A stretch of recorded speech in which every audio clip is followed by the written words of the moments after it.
ان کے ہاتھ میں اس انداز میں ہوگا کہ عزت مآب میاں نواز شریف صاحب کے خلاف جو کیسز ہیں وہ بھی ختم ہوں گے، نون لیگ کی باقی قیادت کے خلاف بھی کیسز ختم ہوں گے، موجودہ حکمران اتحاد کے کیسز بھی ختم ہوں گے، انکوائری کے امکانات بھی ختم ہوں گے، اور اس کے بعد پھر یہ کھل کے کھیل سکیں گے اور انتخابات پھر وہ اپنی مرضی اور اپنی منشا کے مطابق کر سکیں گے اور اس کے نتائج بھی اپنی مرضی اور منشا کے مطابق لے سکیں گے۔ موجودہ حالات میں انہیں یہ نظر آ رہا ہے، جو سروے سامنے آ رہے ہیں اس میں 70% سے زیادہ اس ملک کے عوام عمران خان کے ساتھ ہیں۔ اگر اس وقت انتخابات کروائے جاتے ہیں تو جو نتائج ہیں وہ نوشتہ دیوار ہیں، اسے سمجھنے کے لیے کسی بڑی پی ایچ ڈی کی ضرورت نہیں ہے۔ لیکن نون لیگ کا چونکہ مزاج ہے اور اس وقت ان کی ترجیحات یہ ہیں کہ بائی ہک اور بائی کروک ہر حالت میں ملک کا اقتدار اور اختیار انہیں چاہیے۔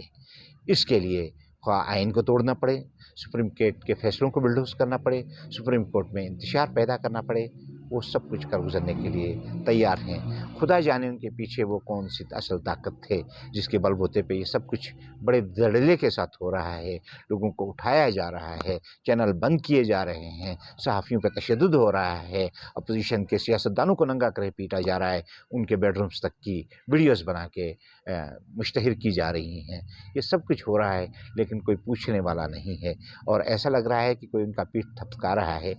موجودہ حالات میں جس طرح وہ سپریم کورٹ کے چیف جسٹس کے اختیارات کو ختم کرنے کی کوشش کر رہے ہیں،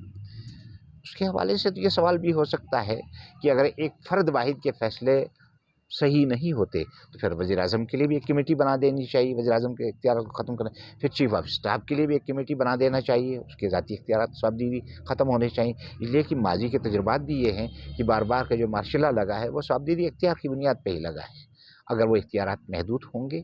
تو پھر اس پہ بھی کام کر لیں نون لیگ والے، اگر ان میں تھوڑی سی ہمت ہے یا کسی کی شے پہ یہ سب کچھ نہیں کر رہے ہیں تو، لیکن وہ ایسا کبھی نہیں کریں گے، اس لیے کہ وہ وہی کام کرتے ہیں جو ان کے اپنے مفاد کا ہوتا ہے۔ اس وقت قوم کا یہ عالم ہے کہ 30 سے زیادہ افراد آٹے کی لائنوں میں لگ کے اپنی جانیں گنوا چکے ہیں، لوگوں کے پاس کھانے کے لیے روٹی نہیں ہے، لوگ روزگار کے لیے ترس رہے ہیں، روٹی کے لیے ترس رہے ہیں، لیکن انہیں اگر پرواہ ہے تو اس بات کی ہے کہ چیف جسٹس کے اختیارات کیا ہونے چاہیے۔ اس عالم میں ہماری جمہوریت پہ دنیا بھر میں جو کہکہے لگ رہے ہیں، دنیا بھر میں ہمارا جو تماشا لگا ہوا ہے وہ ناقابل بیان ہے۔ ناظرین، نظریہ ضرورت کے تحت اگر فرض کریں نون لیگ کی خواہش پہ اور اس کے الائنس کی خواہش پہ چیف جسٹس کے اختیارات میں کمی کر دی جاتی ہے تو پھر کل کلاں کو آج اگر بلڈوز کر کے آپ 90 دن میں انتخابات نہیں کراتے پھر اکتوبر میں انتخابات کی کیا ضمانت تھی؟ یہ ضیاء الحق صاحب کے 90 دن 11 سال تک چلے گئے، اس طرح 11 12 15 20 سال تک یہ بھی جا سکتے ہیں، لیکن یہ سمجھ ہمارے ان سطحی سیاستدانوں کی سمجھ میں، دماغ میں، ان کی کھوپڑی میں شاید نہیں آ رہی ہے، وہ اپنے ہاتھ کٹوا رہے ہیں اور جج صاحبان جو اختلاف کر رہے ہیں چیف جسٹس سے اس طرح کھلے عام، وہ بھی شاید اس بات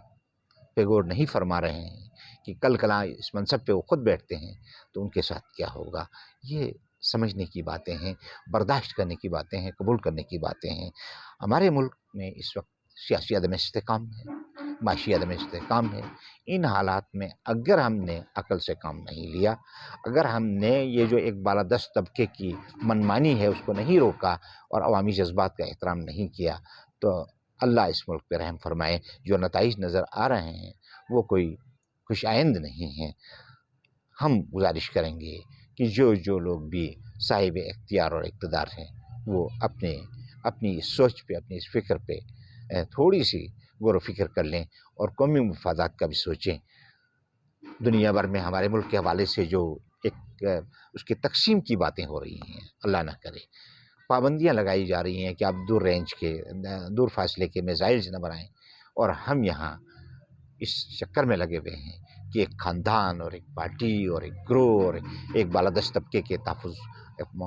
جو مفادات ہیں اس کا تحفظ کس طرح کیا جائے۔ ناظرین، ہمارا کام آواز دینا ہے۔ فیصلہ ساز قوتوں کو یہ بات سمجھ لینا چاہیے کہ جو خود صحیح فیصلے نہیں کرتے ہیں، تاریخ بھی ان کے بارے میں صحیح فیصلے، پھر وہ تاریخ صحیح فیصلے کرتی ہے ان کے بارے میں، اور ان کا کوئی تاریخ میں اچھا مقام نہیں ہوتا۔ آج اس کے ساتھ ہی اس گفتگو کو اینڈ کی طرف لے جاتے ہیں۔ اگلے پروگرام میں پھر آپ کی خدمت میں حاضر ہوں گے، تب تک کے لیے اپنے میزبان عبدالبشیر خان کو اجازت دیجیے۔ پاکستان۔